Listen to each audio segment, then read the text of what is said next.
Guys, welcome back to this channel. So guys, we just heard that the US House of Rep has asked Donald Trump to impose sanctions on Nigerians over the rising killings of Christians. They discussed this in their congressional meeting where they were talking about religion. They also said that the Islamic people are the ones launching attacks on Christians, thereby causing lots of deaths in Nigeria. Now, not only Christians but also minors.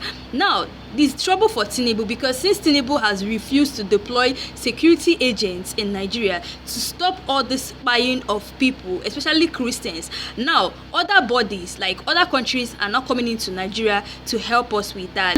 Anyway guys, let us take a look at what this young man has to say concerning the killings happening in Nigeria. Take a look at what he said. In Nigeria, by Fulani herdsmen, Boko Haram and bandits has taken another dimension. I repeat, the killings of Christians in Nigeria by Fulani herdsmen, bandits and Boko Haram has taken another dimension. The United States has designated Nigeria as a country of concern. The United States have designated Nigeria as a country of concerns. Recently, we have over 60 persons killed in Nigeria. In Ondo State, over 20 farmers were killed in Ondo State. In Enugu State, over 40 persons have been killed, especially those ones that the media has not been able to report. In Benue State, we have scores of people killed by who? This same Fulani herdsmen. When you look at the Hausa Fulani, look at Hausa Fulani in northern Nigeria. What is the occupation of the Hausa people? Usually they are farmers, usually they are shoe cobblers, they do menial jobs. Now, a Fulani man, what is his occupation? When you look at all the terrorist organizations in Nigeria, like Kurawa or bandits or Fulani herdsmen, Boko Haram, you see they are mostly headed by the Fulani. So we have a Fulani issue. The killings of Christians, political jihad is what the United States is coming to tackle.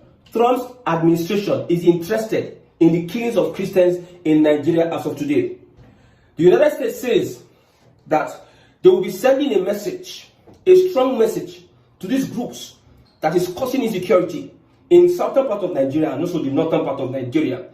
Now, another thing that raised concerns about Nigeria is the Supreme Court conviction and death sentence of Christian farmer Sunday Jackson, who killed a Fulani terrorist in clear self-defense. This has become an international outrage. This particular judgment by the Supreme Court has drawn concern from all over the world. A farmer is in his farm. Fulani man who encroached on his farmland and thereafter planned to attack him. In the process of attacking him, the man in self-defense was able to overpower this Fulani man and he had to put him to death. Now, they took this guy to court, even up to the Supreme Court. The Supreme Court now gave a judgment that, my brother, you are found guilty for murder. Nigerians cannot even wrap it around their brain to understand the judgment. Let me explain that judgment to you. I had to do some research on what the law says about self-defense. There's manslaughter, there's murder. So what is the law saying? Now, if you are able to take away that weapon from that attacker, you can flee for safety.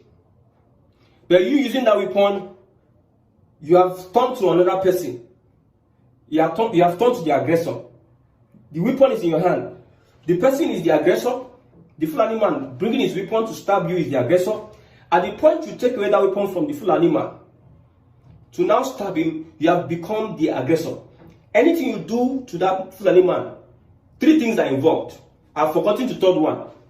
If you injure the Fulani man and you do not kill him, you just weaken him not to be able to stand up. Maybe you injure him, his leg, his shoulder and everything, that he doesn't die, manslaughter.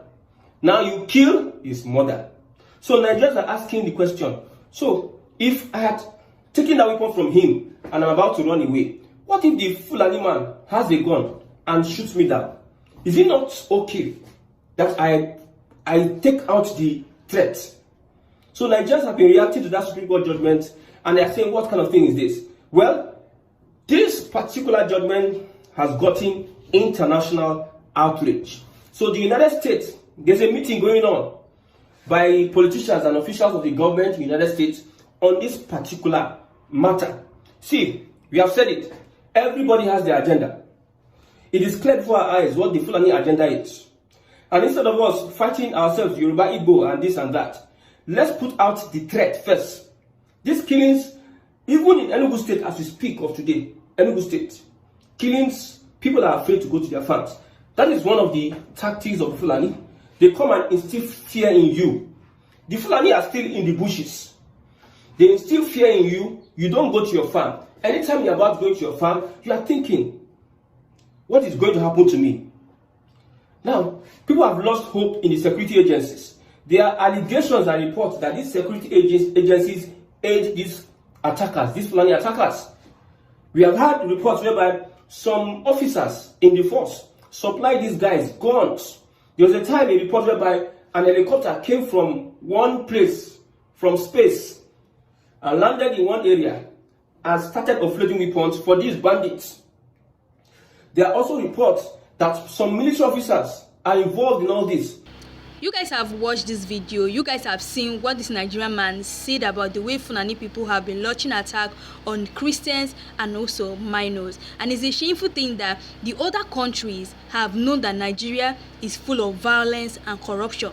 Like, imagine the way they are tabling Nigerians matter on their decks, in the sense that they ordered Donald Trump to come into Nigeria to impose a sanction immediately to avoid the buying of Christians all over the world, and even in Nigeria especially. And the shocking part of it is that these Fulani headsmen have rendered people useless. They have caused lots of lives and properties. Just take a look at what happened in Ondo State, the way they invaded people's farm and buyed a lot of people. Now take a look at what happened in Enugu State. They buyed lots of people, they invaded people's farm, to the extent that these women came out to protest, saying that their men no longer go to farms again. Their men are now useless. They don't longer go to farm because of fear of being buyed by these Fulani headsmen. Take a look at what they also did. They also did forceful entry into their women, and after having sexual intercourse with them, they put sticks into their private parts. This is actually very heartbreaking. These people have rendered people useless and put many people into refuge camps. Like, for crying out loud, we are no more safe in our land again. We're not scared of people. And the fact that these people said that it was the Islamic people that are funding attacks on Christians, you guys know that Fulani they are Muslims, so definitely they're the ones that are attacking the Christians. And it's actually so sad that the other countries like America is coming into Nigeria to help us, since our presidents, for the people in power, not only the president but the governor, the people in power in Nigeria don't know how to combat insecurities. So other countries like America is coming in to teach them how to do it. And don't be surprised, Tinubu is going to be in so much trouble if he doesn't know how to deal with this particular situation now, because if the US government sanctioned them for this buying, it's over for Tinubu. Anyway guys, that's all we have for today. Let me know your thoughts on this by dropping a comment below. And also, if you know you're new to this channel, please don't forget to click the subscribe button, like and share, turn on the notification button